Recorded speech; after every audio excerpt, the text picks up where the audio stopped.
बांगलादेशात राष्ट्रवादीची सत्ता आली आहे। बीएनपीला बहुमत मिळालेलं आहे।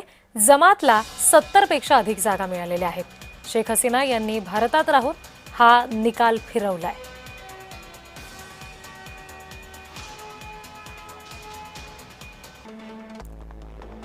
बांगलादेशमध्ये राष्ट्रवादीची सत्ता आली आहे। बीएनपीला 212 जागा मिळाल्यात, जमाते इस्लामीला 77 आणि इतरांना 11 जागा मिळालेल्या आहेत।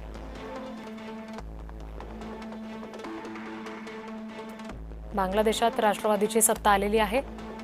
बीएनपीला 212 जागा मिळालेल्या आहेत।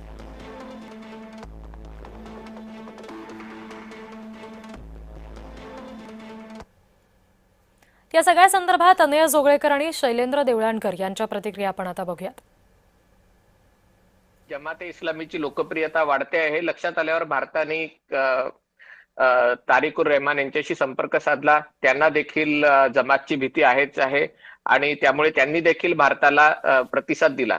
अर्थात हे जरी झालं असलं तरी जोपर्यंत शेख हसीना भारतामध्ये आहेत तोपर्यंत बांगलादेशमधलं भारत विरोधी वातावरण पूर्णपणे निवळणार नाही। आपल्यासाठी सकारात्मक बाब झाली आहे की जमाते इस्लामी मागे पडलाय। जर जमाते इस्लामी आणि बीएनपीचं कोलिशन गव्हर्नमेंट तिथं आलं असतं तर बांगलादेशची येणारी राज्यघटना ही प्रचंड कमालीची धार्मिक मूलतत्ववादी झाली असती। अत्यंत कडवं इस्लामिक देश आपल्या पूर्वेकडे निर्माण झाला असतं। एखादा शरिया लॉ त्या ठिकाणी इम्प्लिमेंट झाला असता।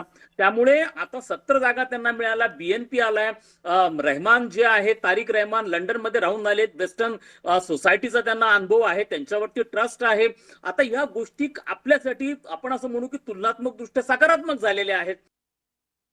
आपण बघितलं असेल की पंतप्रधान नरेंद्र मोदींनी पहिलं अभिनंदनाचा मेसेज तारिक रहमानना पाठवला। म्हणजे भारताने त्यांचं पहिलं अभिनंदन केलंय की आणि अभिनंदनात मुद्दाम म्हटलेलं आहे की इथे तुम्ही सगळ्या लोकांना न्यायपूर्ण अशा प्रकारचं शासन आणि लोकशाही व्यवस्था आणाल।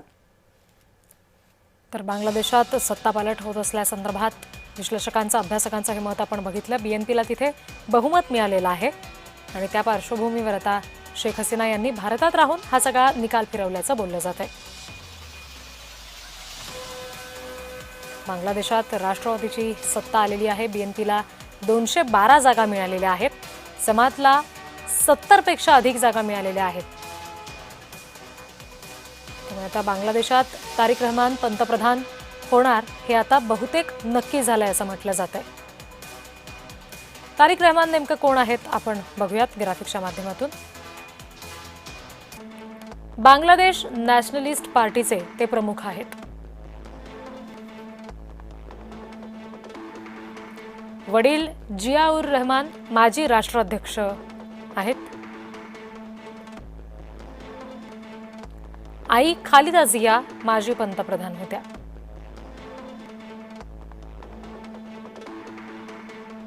सतरा वर्षांपासून लंडनमध्ये तारिक रहमान यांचं वास्तव्य आहे। निवडणुकांपूर्वीच बांगलादेशात ते परतले होते।